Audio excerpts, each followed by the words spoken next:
नमस्कार मेरे प्यारे देशवासियों, भाइयों बहनों, आज 14 जनवरी है और आज के दिन वादे के मुताबिक आप सभी लोगों को मैं नव वर्ष की बहुत बहुत सारी शुभकामनाएं देता हूं और ईश्वर से प्रार्थना करता हूं आपके जीवन के जितने भी सपने हैं वो सारे सपने अगले वर्ष तक पूरे हों या जल्द से जल्द सारे नेक सपने पूरे हो जाएं। मित्रों, आप अपने परिवार का, अपने आप का, अपने समाज के साथ अपने पूरे देश का आप नाम रोशन करें और आपके इस नाम रोशन करने में ईश्वर आपका सहयोग करे, ऐसी मैं आप सबों के लिए शुभकामनाएं देता हूं। आपके मन में ये प्रश्न उठ रहा होगा कि नव वर्ष की शुभकामनाएं तो 1 जनवरी को ही मिलती हैं, आज क्यों मिल रही हैं? मित्रों, इस प्रश्न के अब तक उठने का मतलब है आपने हमारे चैनल को सब्सक्राइब नहीं किया और अगर किया भी है तो आपने हमारे वीडियोस का रुख नहीं किया है। मैं आपसे दरख्वास्त करता हूं, आपके लिए ही वो वीडियोस बनाई हुई हैं। कृपया करके उन वीडियोस का रुख करें, विजिट करें, ताकि आपके मन से सवाल ख़त्म हो जाए। मित्रों, आज मैं आपको सिर्फ 9 वर्ष की शुभकामनाएं ही नहीं दूंगा, बल्कि आज के दिन मकर संक्रांति है। मकर संक्रांति के शुभ अवसर पे मैं आप सभी लोगों को बहुत बहुत सारी शुभकामनाएं देता हूं। मित्रों, आज सूर्यदेव मकर राशि में प्रवेश करते हैं और इसलिए ये दिन खास हो जाता है।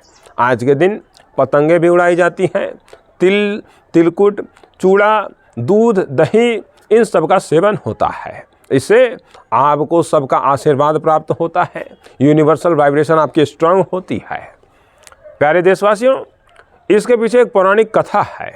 मैं उस कथा पे चर्चा करना जरूरी समझता हूँ, क्योंकि आप सभी को मकर संक्रांति क्यों मनाई जाती है इसके बारे में जरूर जानकारी होनी चाहिए।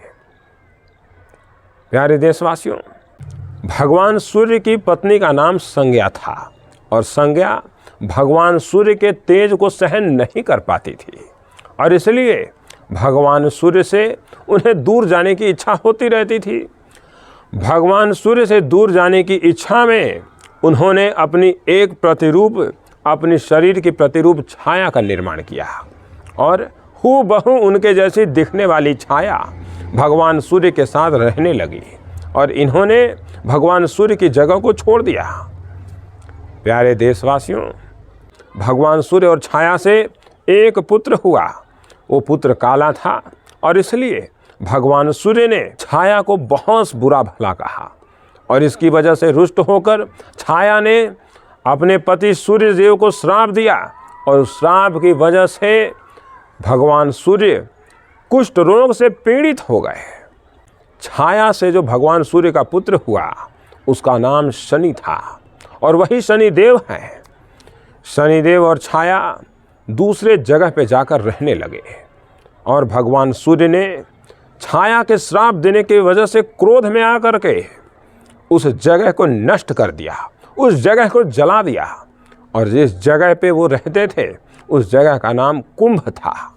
जहाँ पे शनिदेव और छाया रहती थी उस जगह को भगवान सूर्य ने क्रोध में जला दिया था और पत्नी संज्ञा से यमराज और यमुना, ये 2 पुत्र और पुत्री हुई। 2 मतलब एक यमराज और एक यमुना, एक पुत्र और एक पुत्री हुई। मित्रों, यमराज ने माता छाया के श्राप से अपने पिता सूर्य देव को बचाया और उन्हें ठीक किया और इसके बाद यमराज ने अपने पिता सूर्य देव से अनुरोध किया कि माता छाया के प्रति और भाई शनि के प्रति अपना व्यवहार कोमल रखें। भगवान सूर्य को अपनी गलती का एहसास हुआ। भगवान सूर्य शनि देव और छाया के पास पहुँचे। देखा कि जिस जगह पे वो रह रहे हैं वो सारी जली हुई है। सूर्य देव को देखकर उनके पुत्र शनिदेव बहुत ही प्रसन्न हुए और उनका स्वागत किया। स्वागत में उन्होंने काले तिल से भगवान सूर्य का स्वागत किया था और इसलिए इस दिन तिल की भी महत्वता है। इससे प्रसन्न होकर भगवान सूर्य ने अपने पुत्र शनिदेव को एक और जगह दिया जिसका नाम मकर था, और इस प्रकार वो कुंभ और मकर दोनों के स्वामी शनि बन गए। उसी दिन से मकर संक्रांति मनाई जाने लगी। मकर संक्रांति की एक और महत्वपूर्ण पौराणिक कथा है, जिस कथा को आपको अवश्य जानना चाहिए। मैं आपसे पूछता हूँ, जानना चाहिए या नहीं जानना चाहिए? जानना चाहिए, क्योंकि अगर आप सनातनी हैं तो आपको पता होना चाहिए कि मकर संक्रांति किन किन वजहों से मनाई जाती है। प्यारे देशवासियों, राजा सगर जो कि सूर्य वंश के राजा थे, प्यारे देशवासियों, जो भगवान श्री राम के पूर्वजों में आते हैं, उनके पुण्य की चर्चा, उनके अच्छे कर्मों की चर्चा तीनों लोकों में फैल गई। हर जगह उनकी चर्चा हो रही थी, और इस बात से देवराज इंद्र भयभीत हो उठे। उन्हें इस बात का डर सताने लगा कि कहीं हमारा सिंहासन भी न चला जाए, इस सिंहासन पे भी राजा सगर न आ जाए। राजा सगर ने एक अश्वमेघ यज्ञ करवाया, और उस यज्ञ के घोड़े को देवराज इंद्र ने कपिल मुनि के आश्रम में बांध दिया।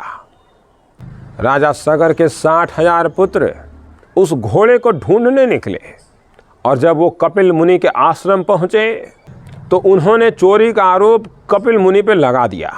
इस बात से क्रोधित होकर कपिल मुनि ने राजा सगर के सभी 60,000 पुत्रों को उसी आश्रम के आगे भस्म कर दिया। इस बात की जानकारी जब राजा सगर को मिली तो उन्हें बहुत पीड़ा हुई, और वो दोनों हाथ जोड़कर दौड़ते हुए कपिल मुनि के आश्रम पहुँचे और उनसे क्षमा याचना की।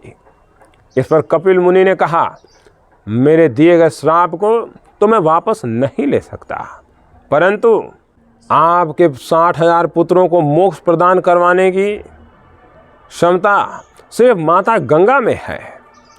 उस वक्त राजा सगर ने यह प्रण लिया कि जब तक माता गंगा नहीं आती, हमारे वंश के कोई भी लोग चैन से नहीं बैठेंगे, सभी तपस्या करके माता गंगा को खुश करेंगे। उनके पोते अंशुमान ने इस बात की बीड़ा उठाई और वो माता गंगा के लिए तपस्या करने लगे। उनकी मृत्यु हो गई।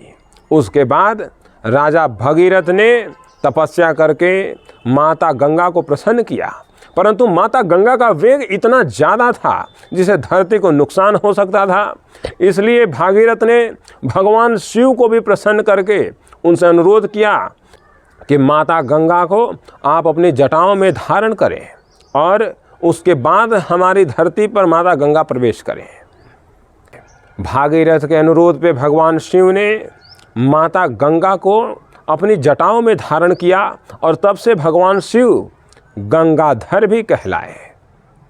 प्यारे देशवासियों, उसके बाद आगे आगे भागीरथ जी पीछे पीछे माता गंगा और वो कपिल मुनि के आश्रम तक पहुँचे, और वहाँ माता गंगा ने महाराजा सगर के 60,000 पुत्रों को मोक्ष प्रदान किया। और उसी दिन मकर संक्रांति थी, और इसलिए भी मकर संक्रांति मनाई जाती है। प्यारे देशवासियों, इस कथा को सुनकर आपको कैसा लगा, आपको क्या नई जानकारी मिली, कमेंट सेक्शन में ज़रूर बताइएगा। उम्मीद करता हूँ आपकी मकर संक्रांति बहुत ही अच्छे और खुशहाल तरीके से बीते। आप सभी लोगों को मकर संक्रांति की बहुत बहुत सारी शुभकामनाएं।